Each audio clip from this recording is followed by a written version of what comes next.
Hello सांग माने केमती अछंती। आशा करे समस्ते भलरे थिबे।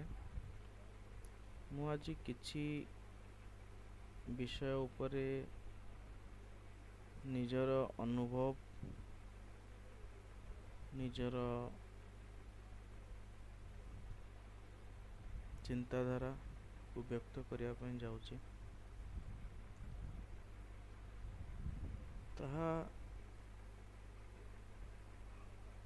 आउ किछि नुहे, आम निजर चिंता।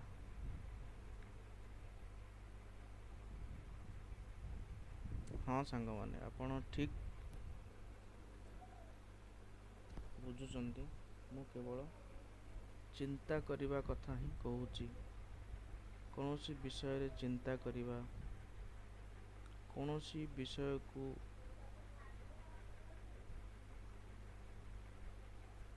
चिंता द्वारा बुझिबा पई चेष्टा करिबा।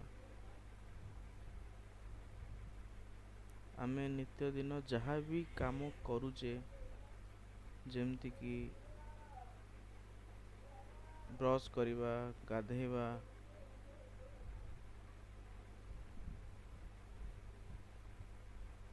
निजर शू पॉलिश करिबा, रोषेई करिबा, एमती कि आमे जेतेबेले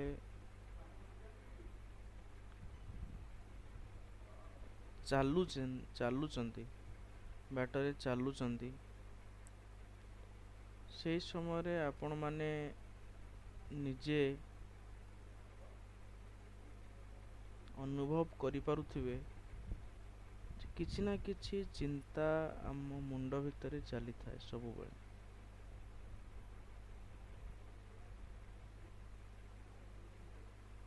सेई चिंता आउ किछि नुहे सांग माने, सी होछि केवल आम निज मेमोरी रो रिफ्लेक्शन। अर्थात अतीत रे आमे जहाँ भी किछि अनुभव करिचे, एक्सपीरियंस करिचे, जहाँ भी किछि नॉलेज माने ज्ञान आहरण करिचे, तार केवल रिफ्लेक्शन मात्र ही आम मुंड भितरे सबु बेले चली थाए। चिंता दी प्रकार है थाए। गोटे प्रकार चिंता जहाँ की नित्यंत आवश्यक है थाए, जेमती कि आमे बस स्टैंड रे ठिया हेइचे, आमको गोटे जगह को जीवार अछि, तो आमे सेठी निहाती चिंता करिबा को बस टाकू आमे धरिले आम निज जगार रे पहुंची परिबा। एटा गोटे प्रकार चिंता।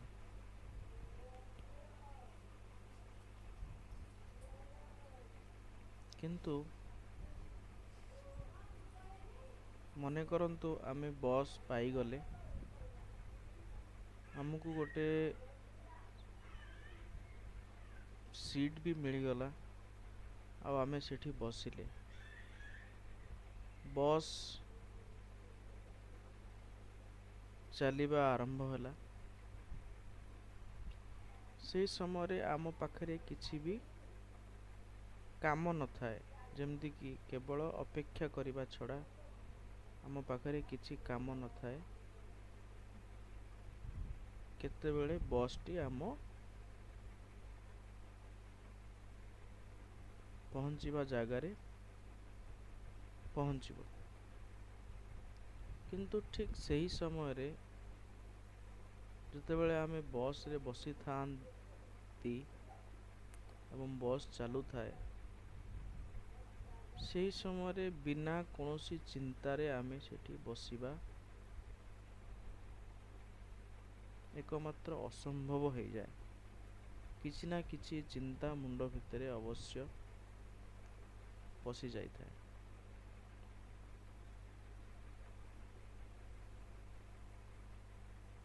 ଯାହାକି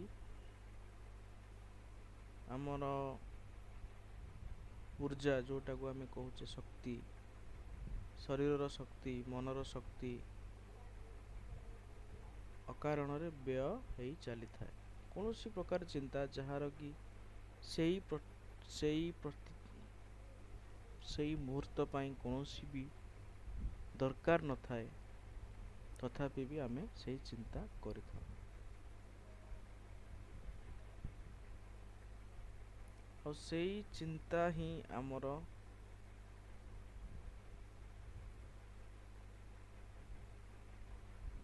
ବର୍ତ୍ତମାନ ସମୟକୁ ଅନୁଭବ କରିବାକୁ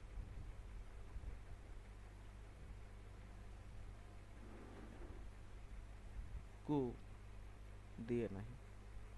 ଯେମିତିକି ଆମେ ବସ୍ରେ ବସିଥିବା ସମୟରେ ବିଭିନ୍ନ ସହର, ବିଭିନ୍ନ ଗ୍ରାମ, ଜଙ୍ଗଲ, ଜମି, ଏଇସବୁ ଜାଗା ଦେଇକି ଆମେ ଯାଇଥାଉ। କିନ୍ତୁ ଆମର ମନ କୌଣସି ସହର ଦେଖିବା କିମ୍ବା ଗ୍ରାମ ଦେଖିବା, ଗ୍ରାମରେ ବୁଲୁଥିବା ଛୋଟ ଛୋଟ ବାଳକ ବାଳିକାଙ୍କୁ ଦେଖିବା, କିମ୍ବା ଜଙ୍ଗଲ ଦେଇ ବସ୍ ଯିବା ବେଳେ କୌଣସି ବୃକ୍ଷକୁ ଦେଖିବା କିମ୍ବା ପକ୍ଷୀକୁ ଦେଖିବାରେ ଆମର ମନ ନଥାଏ। ତା ଭିତରେ ଆମର ବିଭିନ୍ନ ପ୍ରକାର ଚିନ୍ତା ମୁଣ୍ଡ ଭିତରେ ଚାଲିଥାଏ। ଯେମିତିକି କାଲି ସକାଳେ ମୋତେ ସେ ଲୋକ ଏହା କହିଥିଲା,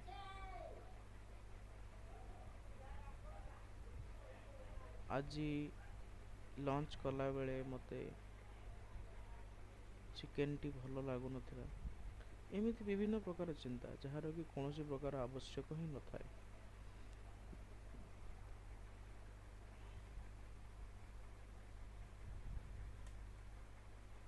ତ ମୋର ଏଠି ଗୋଟେ ଜିନିଷ କହିବାର ଅଛି ସାଙ୍ଗମାନେ, ଅନାବଶ୍ୟକ ଚିନ୍ତା ମଣିଷକୁ ସବୁବେଳେ କବଳିତ କରି ରଖିଥାଏ, ନିଜ ବନ୍ଧନରେ ବାନ୍ଧି ରଖିଥାଏ, ଯାହାଦ୍ୱାରା ଆମେ ପ୍ରକୃତ ସତ୍ୟ ଜାଣି ମଧ୍ୟ ଅଜାଣଥାଉ।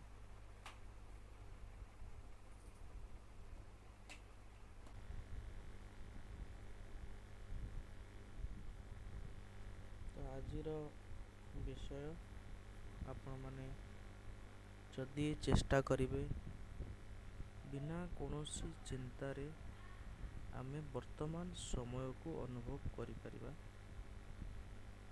ତାହେଲେ ଆମେ ଠିକ୍ ଜ୍ଞାନ ଆହରଣ କରିପାରିବା। ଆପଣମାନେ ନିଜେ ଏଇ ଜିନିଷଟିକୁ ନିଜ ଜୀବନରେ ପ୍ରୟୋଗ କରନ୍ତୁ। ଦେଖିବେ ଆପଣଙ୍କର ବହୁତ ଗୁଡ଼ାଏ ଛୋଟ ଛୋଟ